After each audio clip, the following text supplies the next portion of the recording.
বলা হয় এখনো সেই বৃন্দাবনে বাঁশি বাজে রে। আর সেই বাঁশির সাথে সাথেই অনেক কিছু এমনও অদ্ভুত ঘটনা ঘটে আজও বৃন্দাবনে। তেমনই এক জায়গা হলো এটি। এখানে রাধারানী এবং গোপীরা যখন মাখন বয়ে নিয়ে যেত, তখন শ্রীকৃষ্ণ টিক করে ওই মাটির হাঁড়িগুলিকে ফাটিয়ে দিত এবং সেখান থেকে মাটির হাঁড়িগুলি পড়ে যেত। এবং এই যে রাস্তাটি দেখছেন, এটা এতই সরু যেখানে যেতে গিয়ে রাধারানীদের ওই হাঁড়ি ফেটে যেত। আজও এখান থেকে দই, মাখনের গন্ধ পাওয়া যায়।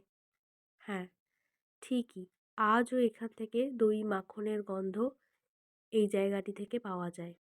এই জায়গাটি সাকরি খোর নামে পরিচিত।